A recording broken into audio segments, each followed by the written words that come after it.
नमस्ते, स्वागत छ तपाईलाई लर्निङ टिभी नेपाल युट्युब च्यानलमा। म छु रामराज सायली। यस च्यानलमा हामीले बैंकिङ तयारी सम्बन्धी विभिन्न विषयहरूमा छलफल गर्दै आइरहेका छौँ। बैंकिङ तयारी सम्बन्धी टपिक्सहरूलाई लिएर हामी केन्द्रित रहेर छलफल गर्ने गर्दछौँ। त्यसै क्रममा आजको विषय रहेको छ कार्य सम्पादन मूल्याङ्कनको विषयमा आज हामी छलफल गर्न चाहदैछौँ। विषयमा प्रवेश गर्नुभन्दा अगाडि यदि तपाईले मेरो च्यानललाई सब्स्क्राइब गर्नुभएको छैन भने सब्स्क्राइब गरिदिनु होला, जसले गर्दाखेरि मलाई अन्य भिडियोहरू बनाउन पनि प्रेरणा मिलोस्, जोस मिलोस्। त्यति भन्दै आउनुहोस् आजको भिडियो सुरु गरौँ।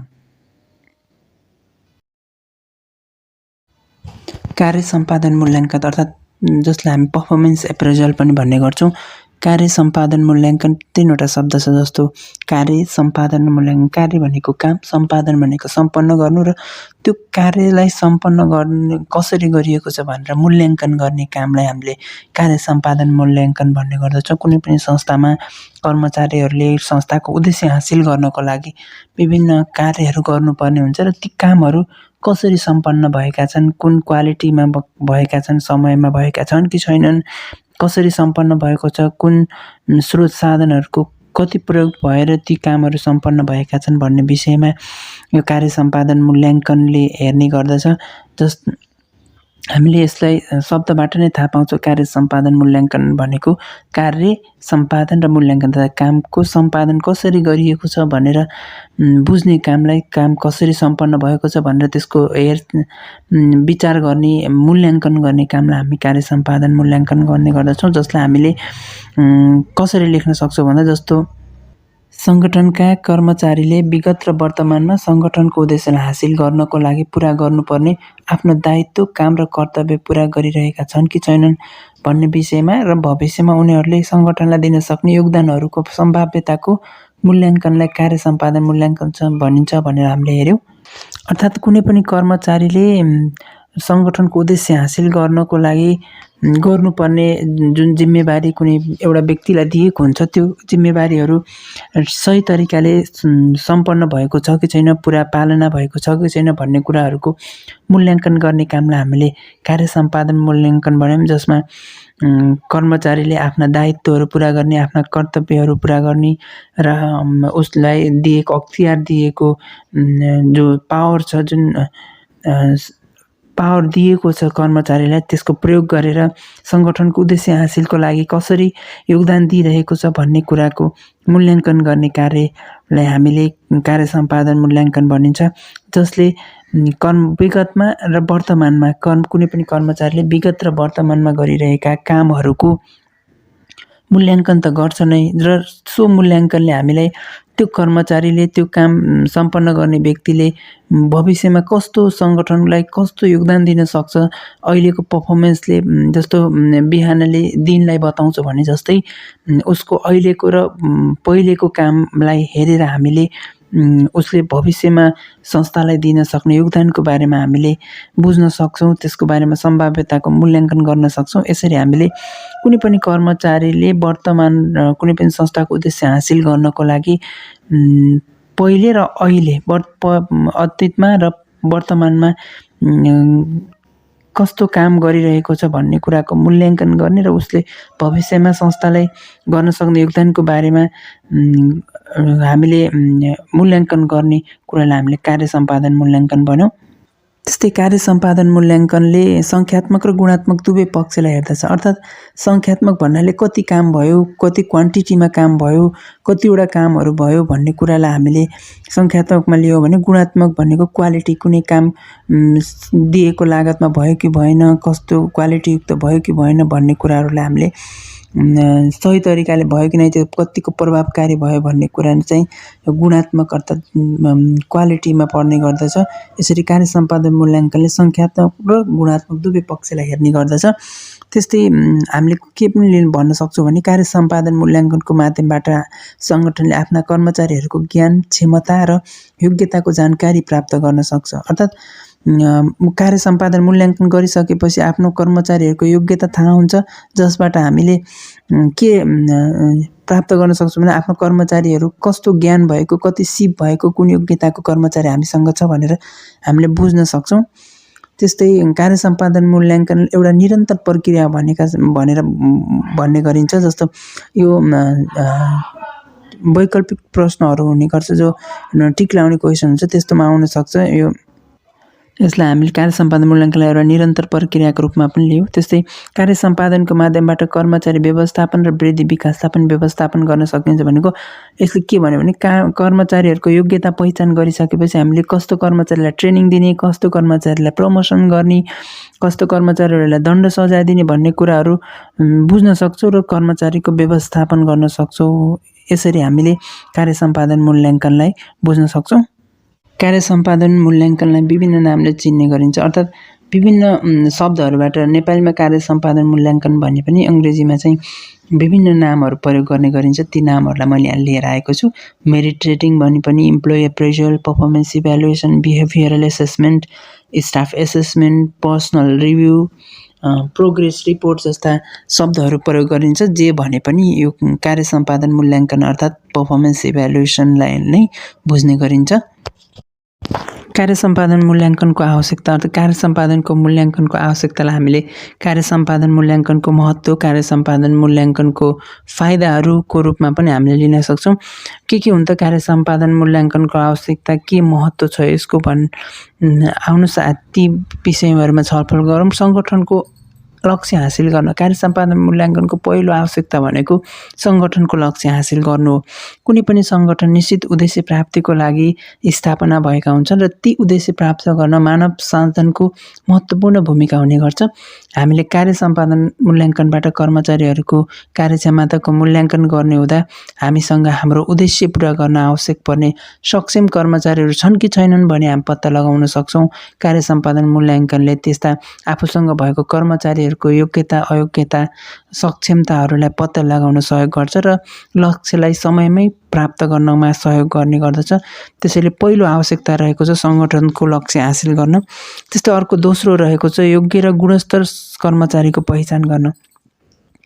कार्य सम्पादन मूल्याङ्कनले प्रत्येक कर्मचारीको विगत र वर्तमानको कार्य गर्ने क्षमता, गुण, कार्य गर्न लाग्ने समय, उसले सम्पन्न गरेको कामको क्वालिटी, गुणस्तर आदिको बारेमा मूल्याङ्कन गर्ने र ती कर्मचारीहरूले को योग्यता, अयोग्यता, सक्षमता, असक्षमताहरूको पहिचान गर्नमा सहयोग गर्ने भएकाले पनि कार्य सम्पादनको मूल्याङ्कनको आवश्यकताको रूपमा हामीले योग्य र गुणस्तर कर्मचारीको पहिचान गर्नमा यसको आवश्यकता रहेको हामीले महसुस गर्ने गर्दछौँ। त्यस्तै अर्को रहेको छ बढुवा सरुवा गर्नको लागि। राम्रो कार्य सम्पादन गर्ने कर्मचारीलाई बढुवा गर्दा उसले सङ्गठनलाई अझ बढी योगदान दिन सक्छ। गलत काम गर्ने कर्मचारीलाई दण्ड सजाय दिन सकिन्छ। कर्मचारीको योग्यताको पहिचान गरिराखेमा अन्य ठाउँहरूमा त्यो योग्यता, जुन योग्यता हामीसँग छ त्यो योग्यता भएको कर्मचारी जस्तो कुनै अन्य शाखाहरूमा आवश्यक परेमा त्यहाँ हामी सरुवा गर्न सक्छौँ। यसरी बढुवा र सरुवा गर्नको लागि पनि कार्य सम्पादन मूल्याङ्कनले महत्त्वपूर्ण भूमिका खेलिरहेको हुन्छ। त्यस्तै अर्को रहेको छ दण्ड सजाय दिन। यदि हामीले कार्य सम्पादन मूल्याङ्कन गर्यौँ भने कार्य सम्पादन मूल्याङ्कनले कर्मचारीले गरेको कामको वर्तमान र विगतको मूल्याङ्कन गर्ने गर्दछ। त्यसैले त्यसबाट हामीले के बुझ्न सक्छौँ भने कर्मचारीले कस्तो प्रकारको काम गरिरहेको छ, नियम विपरीत गरिरहेको छ कि नियमअनुसार गरिरहेको छ भन्ने विषयमा हामी जानकार हुन सक्छौँ र यदि गलत गरिरहेको छ भने उसलाई दण्ड सजाय निर्धारण गर्न सक्छौँ। अर्थात् हामीले अझ संक्षेपमा भन्दाखेरि यदि कुनै व्यक्तिले अथवा कर्मचारीले बदनियतपूर्ण कार्य गरेको छ, कार्य सम्पादन राम्रो छैन भने उसको लागि दण्ड सजायको मापदण्डहरू निर्धारण गर्न सकिन्छ। ती मापदण्डहरू निर्धारण गरेर कर्मचारीहरूलाई एउटा सही बाटोमा निर्देशित गर्न सकिन्छ। यसैले पनि कर्मचारीहरूलाई दण्ड सजाय दिनको लागि पनि कार्य सम्पादन मूल्याङ्कनको आवश्यकता छ। त्यस्तै अर्को रहेको छ सुपरिवेक्षण गर्न। कर्मचारीहरूको कार्यको सुपरिवेक्षण गर्न पनि कार्य सम्पादन मूल्याङ्कनको महत्त्वपूर्ण भूमिका हुने गर्दछ। त्यस्तै अर्को रहेको छ पुरस्कार प्रणालीलाई निष्पक्ष गर्न। सङ्गठनको कर्मचारीहरूलाई पुरस्कारको व्यवस्था गर्दा यदि राम्रो कर्मचारी, योग्य र उत्कृष्ट कर्मचारीलाई पुरस्कार दियौँ भने मात्र राम्रो कामको पहिचान र सम्मान हुन सक्छ। कार्य सम्पादन मूल्याङ्कनले राम्रो कार्य सम्पादन गर्ने कर्मचारी पहिचान गर्नमा सहयोग गर्ने गर्दछ। यसरी कार्य सम्पादन मूल्याङ्कनको आवश्यकताहरूको बारेमा छलफल गरिसकेपछि कार्य सम्पादन मूल्याङ्कन कसरी गर्ने, के आधारहरू छन् त कार्य सम्पादन मूल्याङ्कनको, हामीले यत्तिकै मूल्याङ्कन गर्न त सक्दैनौँ, के आधारहरू हुने गर्छन्, ती आधारहरूको बारेमा छलफल गरौँ। कार्य सम्पादन मूल्याङ्कन गर्दा यदि यी आधारहरूमा आधारित रहेर हामीले कुनै पनि कर्मचारीको कार्य सम्पादनको मूल्याङ्कन गर्यो भने चाहिँ एउटा न्यायोचित हुने गर्छ र जसले एकदम प्रभावकारी रिजल्ट ल्याउने गर्दछ। ती आधारहरू के हुन् त भन्दा जस्तो कामको परिमाण, कामको गुणस्तर, काम गर्न लाग्ने समय र कामको लागत, यी 4वटा कुराहरूलाई आधार मानेर हामीले मूल्याङ्कन गर्यो भने हामीले सही तरिकाले कार्य सम्पादन मूल्याङ्कन गर्न सक्दछौँ। पहिलो कामको परिमाण, जस्तै कति काम भयो, कि धेरै काम भयो कि थोरै काम भयो, भने जति काम भयो कि भएन, यो क्वान्टिटी अर्थात् कामको कति परिमाणमा काम भयो भन्ने कुरालाई हामीले कामको परिमाणमा हेर्ने गर्दछौँ भने कामको गुणस्तर भनेको काम कस्तो खालको काम भयो, कस्तो भयो, भने जस्तो भयो कि नै, कतिको प्रभावकारी काम भयो भन्ने कुरालाई हामीले गुणस्तर अर्थात् क्वालिटीमा लिने गर्दछौँ। सङ्ख्यात्मक हिसाबले मेजर गर्न सकिने कामको सङ्ख्या, कामको परिमाणलाई चाहिँ हामीले यो क्वान्टिटीमा राख्यौँ भने कामको गुणस्तर, त्यसको प्रभावकारितालाई हामीले कामको गुणस्तरमा लिने गर्छौँ। जस्तो काम गर्न लागेको समय अर्थात् कति समय लाग्यो त काम गर्न, कति समय लाग्यो, समय लाग्यो, कम समय लाग्यो कि बढी समय लाग्यो, भनेको समयमा काम सिद्धियो कि नै, यदि भनेको समयमा सिद्धियो या त दिएको समयभन्दा बढी समय खर्चिनु पर्यो, यी कुराहरूलाई हामीले काम गर्न लागेको समयमा गणना गर्ने गर्दछौँ। त्यस्तै कामको लागत, यदि निर्धारित बजेटमा काम सकियो कि सकेन, यो कुरालाई पनि आधार मानेर लिन्छ। अथवा कुनै पनि एउटा कर्मचारीले गरेको काम कति परिमाणमा भयो, गर्नुपर्ने जति काम भयो कि भएन, त्यो काम प्रभावकारी भयो कि भएन, गुणस्तर भइहाल्यो, त्यसपछि काम गर्न कति समय लाग्यो, निर्धारित समयमा काम सकियो कि सकिएन, अर्थात् दिएको बजेटमा काम सकियो कि सकेन, लागत कति लाग्यो, यी कुराहरूलाई आधार मानेर हामीले कर्मचारीको कार्य सम्पादन मूल्याङ्कन गरियो भने त्यो कार्य सम्पादन मूल्याङ्कन प्रभावकारी र नतिजामुखी हुने गर्दछ। हामीले कार्य सम्पादन मूल्याङ्कन भनेको के हो, कार्य सम्पादन मूल्याङ्कनका फाइदाहरू अर्थात् आवश्यकता किन पर्छ, कार्य सम्पादन मूल्याङ्कनका आधारहरू के हुन् भन्ने विषयमा छलफल गऱ्यौँ। र त्यस्तै ती कुराहरूबाट ती विषयहरूमा छलफल गरिसकेपछि कार्य सम्पादन मूल्याङ्कन कसरी गर्ने त, कार्य सम्पादन मूल्याङ्कनका विधिहरू के हुन् त भनेर हामीले हेर्न जाँदैछौँ। कार्य सम्पादन मूल्याङ्कनका विधिहरू थुप्रै हुने गर्छन्, त्यसमध्ये केहीलाई यहाँ मैले लेखेको छु। जस्तै स्तर निर्धारण विधि, जसलाई ऱ्याङ्किङ मेथड भनिन्छ, सहकर्मी तुलनामा विधि, रेखाचित्र सूची पद्धति, अनिवार्य छनौट पद्धति तथा परीक्षण सूची पद्धति भन्ने यसमा मैले 5वटा विधिहरूको बारेमा छलफल गर्न जाँदैछु। पहिलो रहेको छ जस्तो स्तर निर्धारण विधि, जसलाई हामीले ऱ्याङ्किङ मेथड पनि भन्ने गरिन्छ। यो विधिमा हामीले प्रत्येक व्यक्तिको कार्य सम्पादन मूल्याङ्कन गर्दछौँ, तिनीहरूलाई तुलनात्मक अध्ययन गरेर उनीहरूको स्तर निर्धारण गर्दछौँ। अर्थात् यसको मतलब के हो भन्दा कुनै पनि संस्थामा रहेका कर्मचारीहरूलाई प्रत्येकको छुट्टा छुट्टै मूल्याङ्कन गरिन्छ र तिनीहरूलाई तुलना गरेर एउटा स्तर, तिनीहरूको प्रत्येकको स्तर पत्ता लगाइन्छ। मूल्याङ्कन पश्चात कर्मचारीहरूलाई पहिलो, दोस्रो, तेस्रो, चौथो गरेर हामीले स्तर निर्धारण गरिन्छ। यसरी गरिने कार्य सम्पादन मूल्याङ्कनको विधिलाई हामीले स्तर निर्धारण विधि भन्यौँ। यो विधि सरल र कम खर्चिलो भए पनि धेरै कर्मचारी भएको संस्थामा प्रयोग गर्न कठिन हुन्छ। अर्थात् यो विधि प्रयोग गर्न त सरल र कम खर्चिलो छ, तर पनि धेरैजना कर्मचारी भएको ठाउँमा चाहिँ प्रत्येकलाई मूल्याङ्कन गरेर प्रत्येकलाई फेरि स्तर निर्धारण गर्न चाहिँ एकदमै अप्ठ्यारो हुन सक्ने र त्यति खासै प्रभावकारी नहुने अवस्था पनि हुनसक्छ। त्यसैले यो विधि कम खर्चिलो र सरल भए पनि धेरै कर्मचारी भएको संस्थामा भने प्रयोग गर्न सकिँदैन। यसरी हामीले स्तर निर्धारण विधिलाई बुझ्यौँ। त्यस्तै अर्को रहेको छ सहकर्मी तुलना विधि, जसलाई पेयर कम्पेरिजन मेथड पनि भनिन्छ। यस विधिमा पनि प्रत्येक कर्मचारीलाई प्रत्येकसँग तुलना गरिन्छ। जस्तै यदि कुनै एउटा संस्थामा 5 जना कर्मचारी ABCDE भनेर तिनीहरूलाई हामीले ABCDE 6 जना कर्मचारी छन् भने तिनीहरूलाई हामीले 10 पटक तुलना गर्नुपर्ने हुन्छ सहकर्मी तुलना विधिमा। जस्तो यसलाई बीसँग, यसलाई सीसँग, यसलाई डीसँग, यसलाई बीलाई सीसँग, त्यस्तो गरेर यसरी 10 पटकसम्म हामीले तुलना गर्नुपर्ने हुन्छ। यस्तो विधिलाई हामी सहकर्मी तुलना विधि भन्छौँ। अर्थात् कुनै पनि संस्थामा रहेका कर्मचारीहरूलाई एक कर्मचारीलाई प्रत्येक कर्मचारीसँग तुलना गरेर हामीले कार्य सम्पादन मूल्याङ्कन गर्ने गर्छौँ। त्यस्तो विधिलाई सहकर्मी तुलना विधि भनिन्छ। यसरी हामीले कतिपटक हामीसँग भएका कर्मचारीहरूको कार्य सम्पादन कतिजना सङ्ख्यामा कर्मचारी छन् तिनीहरूको कतिपटकसम्म तुलना गर्नुपर्छ भनेर निकाल्नको लागि एउटा सूत्र प्रयोग हुन्छ, जसलाई n/n-1/2 को सूत्र प्रयोग गरेर हामीले कतिपटक गर्न सकिन्छ भनेर बुझ्न सक्छौँ। जस्तो यो उदाहरणमा हामीले देख्न सक्छौँ ABCD गरेर E गरेर हामीले 5 जना कर्मचारी लिएका छौँ र जसलाई एलाई एसँग, बीसँग, एलाई सीसँग, एलाई डीसँग गर्दै डीलाई ईसँगसम्म हामीले तुलना गर्दाखेरि टोटल 10 वटा भएको छ। त्यस्तै तलको सूत्रमा हामीले लगायौँ भने ABCDE गर्दा 5 भयो, 5 × n-1 गर्दा 4, 5 चौको 20 / 2 गर्दा 10 पटक। यहाँ माथि पनि 10 वटा रहेको छ। यसरी हामीले सहकर्मी तुलना विधिमा कार्य सम्पादन मूल्याङ्कन गर्ने गर्दछौँ। त्यस्तै अर्को रहेको छ रेखाचित्र सूची पद्धति। रेखाचित्र सूची पद्धति अर्थात् जियोग्राफिकल रेटिङ स्केल मेथड भनिन्छ। यसमा हामीले यस पद्धतिमा सर्वप्रथम त कामदार र कामहरूको सूची बनाइन्छ। यसलाई हामीले प्रक्रियागत रूपमा हेरौँ।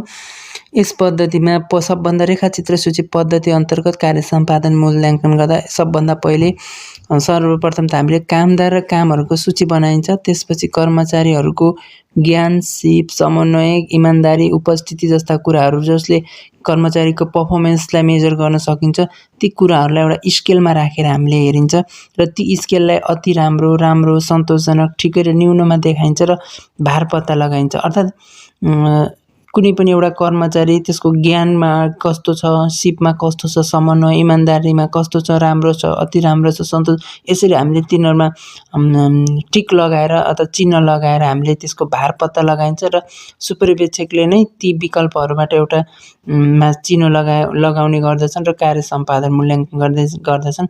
यसरी कामदार र कामहरूको सूची बनाएर तिनीहरूकोलाई एउटा स्केलमा राखेर जुन भारसहितको एउटा नतिजा पत्ता लगाइन्छ त्यसलाई हामीले त्यस्तो मेथडलाई, त्यस्तो विधिलाई हामीले रेखाचित्र सूची पद्धति विधि भनिन्छ, जसबाट हामीले कार्य सम्पादन मूल्याङ्कन गर्ने गर्दछौँ।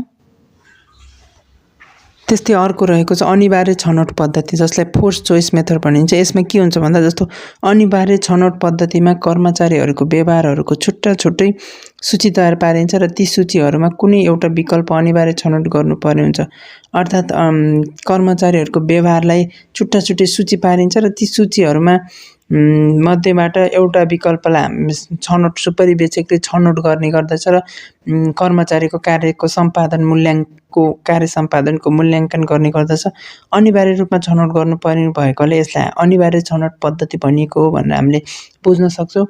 अर्थात् हामीले यसमा के बुझ्यौँ भने अनिवार्य छनौट पद्धतिमा के हुन्छ भने कर्मचारीहरूको व्यवहारहरूको छुट्टै सूची बनाइन्छ र ती सूचीहरूलाई सुपरिवेक्षकले छनौट गर्ने गर्दछ। त्यस्तै अर्को अन्तिम रहेको छ परीक्षण सूची पद्धति, चेकलिस्ट मेथड भनिन्छ, जसलाई यो विधिमा कर्मचारीहरूको काम, गुण र व्यवहारहरूको सूची बनाइन्छ र सूचीमा भार सहितको हो या होइन जस्ता उत्तरहरूको सूची तयार पारिन्छ।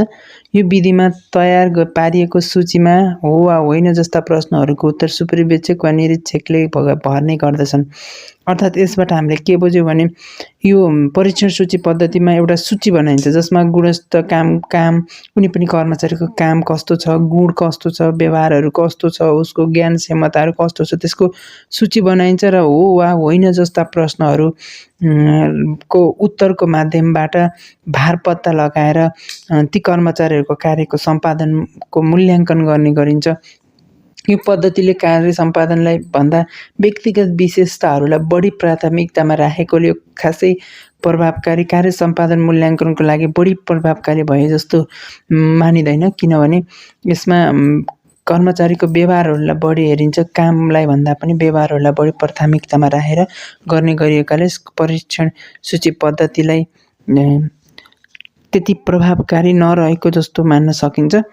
यसरी हामीले कार्य सम्पादन मूल्याङ्कनका विधिहरूलाई स्तर निर्धारण विधि, सहकर्मी तुलना विधि, कार्य सम्पादन मूल्याङ्कनको विधिहरूको बारेमा छलफल गरेपछि हामी अब छलफल गर्दैछौँ कार्य सम्पादन मूल्याङ्कन प्रक्रियाको बारेमा।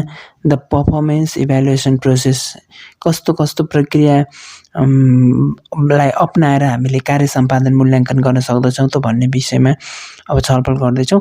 कार्य सम्पादन मूल्याङ्कन प्रक्रियामा पहिलो प्रक्रियाको रूपमा रहेको छ कार्य सम्पादन स्तरको निर्धारण, दोस्रो कर्मचारीलाई कार्य सम्पादन स्तरको बारेमा जानकारी दिनु, त्यस्तै गरी तेस्रो रहेको छ वास्तविक कार्य सम्पादनको मापन गर्नु, त्यस्तै अर्को वास्तविक कार्य सम्पादनको मापन गर्नु, त्यसै चौथो रहेको छ वास्तविक कार्य सम्पादनलाई निर्धारित स्तरसँग तुलना गर्नु र चौथो रहेको छ वास्तविकमा सम्पादनको बारेमा कर्मचारीसँग छलफल गर्नु र अन्तिम रहेको छ सुधारात्मक कारबाही चलाउने। अर्थात् यसले भन्न खोजेको के हो भन्दा सबैभन्दा पहिले हामीले कार्य सम्पादनको स्तरहरू हामीले निर्धारण गर्ने गर्दछौँ। हामीले प्राप्त गर्न खोजेको के हो, हामीले उद्देश्य के हो, हामीले के रिजल्ट चाहन्छौँ त्यसलाई हामीले पहिले निर्धारण गर्ने गर्दछौँ। त्यस्तै गरी कर्मचारीलाई कार्य सम्पादन स्तरको बारेमा जानकारी दिनु, अर्थात् हामीले यो कुराहरू प्राप्त गर्ने उद्देश्य राखेका छौँ, हामीले यो यति समयमा यो काम गरेर सम्पन्न गर्ने उद्देश्य राखेका छौँ भनेर आफ्नो कर्मचारीहरूलाई हामीले त्यसको बारेमा जानकारी दिने गर्दछौँ दोस्रो स्टेपमा। तेस्रो स्टेपमा चाहिँ वास्तविक कार्य सम्पादनको मापन। त्यो हामीले कर्मचारीहरूलाई जानकारी दिइसकेपछि हामीले कर्मचारीहरूलाई काममा लगाउने गर्दछौँ र वास्तविक कर्मचारीहरूले केही समयपछि कर्मचारीहरूले कति काम गरे त भनेर हामीले त्यसको मेजर गर्ने गर्छौँ, मापन गर्ने गर्दछौँ। त्यो चाहिँ हाम्रो तेस्रो स्टेपमा रहेको छ। त्यस्तै गरी चौथो स्टेपमा चाहिँ वास्तविक कार्य सम्पादनलाई निर्धारित स्तरसँग तुलना गर्ने, अर्थात् हामीले कार्य सम्पादन स्तर निर्धारित 1 नम्बरमा गऱ्यौँ र 3 नम्बरमा हामीले वास्तविक कार्य सम्पादनको मापन गर्छौँ। 1 नम्बरमा निर्धारण गरेको कुराहरू 3 नम्बरमा जो वास्तविक कार्य सम्पादनको मापन गरिन्छ त्योसँग मेल कतिको खान्छ त्यसको तुलनात्मक अध्ययन गर्दछौँ, तुलना गर्ने गर्दछौँ र त्यसबाट आएको रिजल्टको आधारमा हामीले 5 नम्बरमा चाहिँ के गर्छौँ भने वास्तविक सम्पादनको बारेमा कर्मचारीहरूसँग छलफल गर्छौँ। अर्थात् 1 नम्बरमा सम्पादन स्तरको निर्धारण गऱ्यौँ र 3 नम्बरमा वास्तविक कार्य सम्पादनको मापन गऱ्यौँ र के कस्ता उपलब्धि भए, के कस्ता कमजोरीहरू छन् त्यसको विषयमा हामीले 5औँ स्टेपमा चाहिँ हामीले कर्मचारीहरूसँग छलफल गर्ने गर्दछौँ। कर्मचारीसँग छलफल गरेर रिजल्ट निकाल्ने गर्दछौँ र त्यसपछि त्यसको बारेमा छलफल कर्मचारीहरूसँग छलफल गरिसकेपछि हामीले बल्ल सुधारात्मक कारबाहीहरू चलाउने गर्दछौँ। कस्तो कारबाही गराउँदाखेरि यदि केही कमजोरी छन् भने त्यसलाई कसरी सुधार गर्न सकिन्छ, राम्रो छ भने त्यसलाई कसरी प्रोत्साहन गर्न सकिन्छ भन्ने विषयमा चाहिँ हामीले कार्य सम्पादन मूल्याङ्कन भनेको के हो, कार्य सम्पादन मूल्याङ्कनको विधिहरू के हुन्, कार्य सम्पादन मूल्याङ्कन किन आवश्यकता छ जस्ता कुराहरूको बारेमा छलफल गरिसकेपछि हामी अब नेपालको सन्दर्भमा कार्य सम्पादन मूल्याङ्कनमा कस्ता समस्याहरू देखिएका छन् त भन्ने विषयमा छलफल गर्दैछौँ। कार्य सम्पादन मूल्याङ्कनमा देखिएका थुप्रै समस्याहरू रहेका छन्। कार्य सम्पादन मूल्याङ्कनलाई यदि सही तरिकाले प्रयोग गर्न सकियो भने मात्र त्यो प्रभावकारी हुन सक्छ, नत्र भने कार्य सम्पादन मूल्याङ्कनले कुनै औचित्य राख्दैन। यदि कार्य सम्पादन मूल्याङ्कनलाई हामीले सर्वोपरि ठानेर केन्द्रमा राखेर भविष्यका निर्णयहरूलाई लिन सकियो भने संस्थाले फाइदामा जान सक्छ, संस्थाले प्रगति गर्न सक्छ। त्यस्तै नेपालको सन्दर्भमा कार्य सम्पादन मूल्याङ्कनमा देखिएका समस्याहरू के छन् त भन्दा जस्तो कार्य सम्पादन मूल्याङ्कनले सङ्गठनात्मक उद्देश्य हासिल गर्न नसकाउनु, कर्मचारीको कार्य विवरण नै स्पष्ट नहुनु, कार्य सम्पादन मूल्याङ्कन प्रणाली नतिजामुखी भन्दा पनि बढुवामुखी हुनु, मूल्याङ्कनकर्ता र कर्मचारीबीच सञ्चार नहुनु, कामको प्रकृति नहेरी समग्रमा तुलना गरिनु, कार्य सम्पादन मूल्याङ्कन वार्षिक रूपमा गरिनु, यी कुराहरू चाहिँ नेपालको सन्दर्भमा समस्याको रूपमा रहेका छन्। कार्य सम्पादन मूल्याङ्कन गर्दाखेरि संस्थाको उद्देश्यलाई कतिको सहयोग गरेको छ त कर्मचारीको योगदानले, कामले, सम्पादन गरेको कामले भन्ने विषयलाई वास्ता नगरिकन कर्मचारीलाई मात्रै केन्द्रमा राखेर उसको कामलाई मात्रै केन्द्रमा राखेर गरिने मूल्याङ्कन पनि एउटा समस्याको रूपमा रहेको छ। त्यस्तै कर्मचारीको कार्य विवरण नै स्पष्ट नहुनु, अन्त कुनै पनि कर्मचारीले गर्नुपर्ने कामहरू के हुन् भन्ने कुराहरू स्पष्ट नखुलाइनु पनि एउटा समस्याको रूपमा रहेको छ। त्यस्तै कार्य सम्पादन मूल्याङ्कन प्रणाली नतिजामुखी भन्दा बढुवामुखी हामीले देख्ने गर्दछौँ। कामको नतिजाभन्दा पनि बढुवाको लागि चाहिँ नेपालका संस्थाहरूमा बढुवाको लागि चाहिँ कार्य सम्पादन मूल्याङ्कनलाई बढी प्राथमिकता दिने गरेको पाइन्छ। त्यस्तै मूल्याङ्कनकर्ता केन्द्रमा बसेको व्यक्तिले कुनै एउटा शाखामा बसेको कर्मचारीहरूको मूल्याङ्कन गरिरहेको अवस्था हुन्छ। त्यस्तो अवस्थामा पनि एउटा समस्या रहेको छ। त्यस्तै कामको प्रकृति नहेरी समग्रमा तुलना गर्नु। जस्तै अकाउन्ट्समा बस्ने र मार्केटिङमा काम गर्ने दुईवटा कर्मचारीहरूलाई एउटै कुरामा एउटै समग्रमा तुलना गरियो भने तिनीहरू दुईटालाई तुलना गरियो भने चाहिँ त्यसको नतिजा चाहिँ प्रभावकारी नहुन सक्छ। त्यस्तै अर्को कार्य सम्पादन मूल्याङ्कन वार्षिक हुनु। वर्षभरिको गरेको कामको एकचोटि मात्र मूल्याङ्कन भयो भने पनि त्यो प्रभावकारी नहुन सक्छ। त्यसैले यस्ता 1, 2, 3, 4, 5वटा गरेर 6वटा गरेर हामीले कार्य सम्पादन मूल्याङ्कनमा देखिएका समस्या थुप्रै हुन सक्छन्। तर पनि मैले यसमा 6वटा समस्याहरूलाई यसमा कार्य सम्पादन मूल्याङ्कनमा देखिएका समस्याहरूको बारेमा त छलफल गऱ्यौँ। अब त्यसका समाधानका उपायहरू के हुन सक्छन् त भन्ने विषयमा छलफल गरौँ। कार्य सम्पादन मूल्याङ्कनमा देखिएका समस्याहरूलाई समाधान गर्नका लागि विभिन्न उपायहरू अपनाउन सक्छौँ। जे समस्या छन् ती सम्बन्धित कदमहरू चालेर हामीले समाधानहरू निकाल्न सक्छौँ। कार्य सम्पादन मूल्याङ्कनमा देखिएका समस्याहरूलाई समाधान गर्ने पहिलो उपाय रहेको छ। जस्तो प्रत्येक कर्मचारीको स्पष्ट कार्य विवरण तयार गर्नुपर्दछ। कुनै पनि कर्मचारीले के काम गर्नुपर्छ, उसको दायित्व कर्तव्यहरू के हुन् र अधिकारहरू के छन् भन्ने विषयमा स्पष्ट विवरण खुलाउन सकियो भने चाहिँ कार्य सम्पादन मूल्याङ्कनमा महत्त्वपूर्ण भूमिका खेल्ने गर्छ। त्यो कार्य सम्पादन मूल्याङ्कन प्रभावकारी हुन सक्दछ। त्यस्तै गरी मासिक, अर्धवार्षिक र वार्षिक रूपमा कार्य सम्पादन मूल्याङ्कन गर्नुपर्दछ। कुनै पनि एउटा कर्मचारीले वर्षभरि गरेको कामलाई एकपटक मात्र मूल्याङ्कन गरियो भने त्यो प्रभावकारी नहुन सक्छ। त्यसैले मासिक रूपमा गरेको कामहरू, अर्धवार्षिक रूपमा गरेका काम, वार्षिक रूपमा गरेका कामहरूको मासिक, अर्धवार्षिक र वार्षिक रूपमा त्यसको मूल्याङ्कन गरियो भने त्यो प्रभावकारी हुन सक्छ र त्यसले केही नतिजा दिन सक्छ। त्यस्तै अर्को रहेको छ एउटै प्रकृतिको कार्य गर्ने कर्मचारीहरू बिच मात्र तुलना गर्ने। जस्तो हामीले कुनै एउटा संस्थामा काम छुट्टै डिपार्टमेन्टमा काम गरिरहेका कर्मचारीहरूलाई एउटै क्राइटेरियामा एउटै ठाउँमा राखेर हामीले मूल्याङ्कन गर्ने गर्छौँ। तिनीहरूलाई तुलना गर्ने गर्दछौँ। किनभने उनीहरूले गर्ने कामको प्रकृति, उनीहरूको काम सम्पादन गर्ने कामको लागि आवश्यक स्किलहरू फरक हुने गर्छ। त्यसैले एउटै प्रकृतिका कार्य गर्ने कर्मचारीहरू बिच मात्र तुलना गरियो भने कार्य सम्पादन मूल्याङ्कन निकै प्रभावकारी हुन सक्दछ। त्यस्तै अर्को रहेको छ कार्य सम्पादन मूल्याङ्कन र संस्थाको उद्देश्य बिच सन्तुलन बनाउनु। कार्य सम्पादन मूल्याङ्कनले कुनै पनि कर्मचारीले गरेको कामको कार्य सम्पादनले संस्थाको उद्देश्यलाई कति फरक पर्यो ती कुराहरूलाई पनि विशेष ध्यान दिएर मात्र कार्य सम्पादन मूल्याङ्कन गर्नु सकियो भने पनि कार्य सम्पादन मूल्याङ्कनमा देखिएका समस्याहरू समाधान गर्न सकिन्छ। त्यस्तै मूल्याङ्कनकर्ता र कर्मचारी बिच सञ्चार बनाउनु। यदि हेड अफिसमा अर्थात् केन्द्रीय कार्यालयमा बसेको व्यक्तिले ब्रान्चमा बसेको व्यक्तिको कार्य सम्पादन मूल्याङ्कन गर्यो भने उसले चिनेको त हुँदैन।